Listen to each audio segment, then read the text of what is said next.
Salut les potes, je vous retrouve dans une vidéo pour vous parler du Tapix. C'est le programme TAP spécial pour l'Oryx. On l'a appelé Tapix, mais vous ne pourrez pas le renommer sur la télécommande d'Oryx.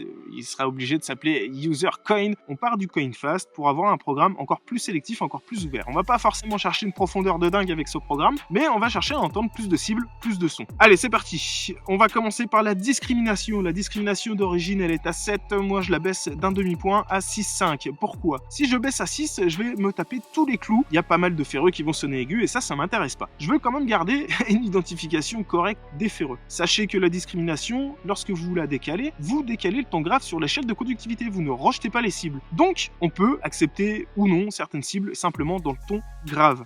Le ton grave, vous verrez, on peut le couper ou l'activer avec le fameux réglage ton fer. Bref, on y revient après. En tout cas, baisser un tout petit peu la discri à 6,5, ça nous permet d'avoir un tout petit peu plus d'ouverture dans les sons et je suis à la limite du rejet des ferreux qui ne m'intéressent pas, donc si on peut baisser, pourquoi pas, écoutez, c'est toujours bon à prendre. La sensibilité, elle est à 80, et vous allez le voir dans la suite des réglages, elle est à 80 parce que sinon l'appareil devient instable. Ça nous permet d'avoir des sons beaucoup plus nets, mais c'est pas un réglage qui doit rester fixe. Si l'appareil est instable, même à 80, eh bien il faudra baisser le réglage de sensibilité. Inversement, tant que c'est stable, vous pouvez le monter. Faut pas le monter exagérément, monter à 99 ça sert à rien, vous allez perdre en qualité sonore, mais vous allez gagner un petit peu en profondeur. Plus la sensibilité est haute, plus on va repousser la limite de détection, malgré le fait qu'on dégrade les sons, ça peut être intéressant. Ici, elle est à 80 parce qu'on a besoin d'un réglage générique, donc n'hésitez pas à l'ajuster en fonction du terrain et en fonction des autres ajustements que vous avez fait, notamment de l'effet de sol. On y revient après, je vous l'expliquerai. La fréquence est à 28 kg. Si je me contente de monter la fréquence en appuyant sur plus, elle va passer de 14,4 à 31,3. À 31,3, ne me demandez pas pourquoi, j'ai pas l'explication technique. À 31,3, l'appareil sur certains terrains devenait un petit peu difficile, notamment sur certains ferreux, certaines cibles, c'était pas très agréable, pas très confortable. Et bien à 28 kg, j'ai plus ces problèmes et j'ai un appareil qui redevient beaucoup plus stable et beaucoup plus polyvalent. Donc fréquence 28 kg. Cette fréquence de 28 kg nous permet d'être beaucoup plus sensible sur les milieux difficiles et aux petites cibles peu conductrices, notamment les cibles un peu profondes qui seraient petites.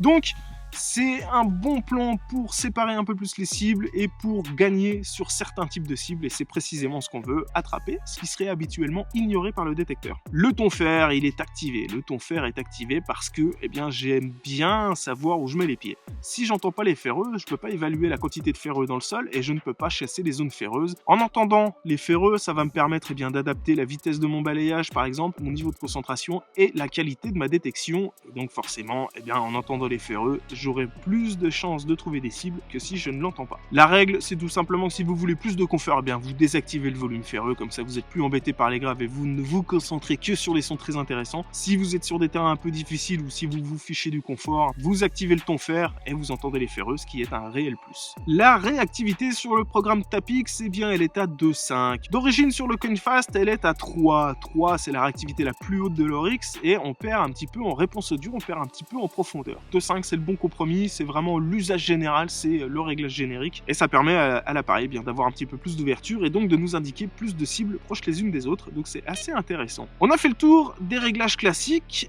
maintenant l'effet de sol. L'effet de sol, il est réglé d'origine à 88, c'est un réglage que je vous conseillerais de laisser évidemment. Moi je l'ai baissé un tout petit peu, il est à 86. À 86, je suis à la limite du ferrite. Ça me permet d'avoir un petit peu plus de sensibilité et donc forcément de gagner un petit peu plus sur les cibles faiblement conductrices, notamment sur les milieux pollués. Mais le réglage d'effet de sol, il faut savoir qu'il va falloir le caler correctement lorsque la force de minéralisation est importante, ou alors si vous avez une mesure sol qui est assez basse, vous le baissez. Admettons que j'ai une valeur sol mesurée à 80 par exemple, je vais faire un réglage sol à 82 pour avoir un petit peu plus de stabilité et moins être embêté. Lorsque je vais caler mon effet de sol, plus je vais le baisser, plus l'appareil va être sensible et donc plus je vais avoir de faux signaux. Pour pallier à ça, je vais retourner sur le réglage de sensibilité que je vais réajuster jusqu'à ce que mon appareil soit stable. J'ai calé directement la sensibilité à 99, je l'ai mise à fond et vous entendez l'appareil, il chante en permanence. Donc j'ai sans arrêt des sons. Le moindre truc que je vais toucher, regardez ça, ça va faire sonner l'appareil. C'est très désagréable. C'est très désagréable pour plusieurs raisons. La première, c'est déjà le confort. C'est vraiment usant. Là, j'ai en permanence, vous l'entendez, ce crépitement. J'ai un réglage sol, c'est vrai, je ne vous l'ai pas montré, qui est à 67. Je l'ai volontairement mis très bas, justement, pour que ça soit très facile d'illustrer. Je retourne sur ma sensibilité. Et la première chose que je vais faire, c'est la baisser jusqu'à ce que l'appareil soit stable, sans qu'il bouge. Vous entendez là, ça y est, j'ai plus de signaux permanents, de crépitement permanent.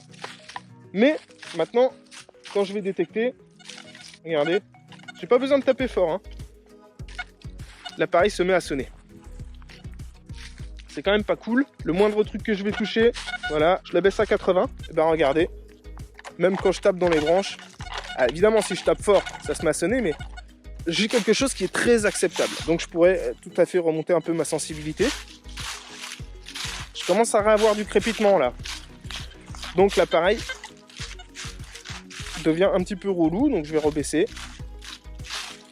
82, j'entends déjà beaucoup moins ces petits crépitements. Et ça m'intéresse.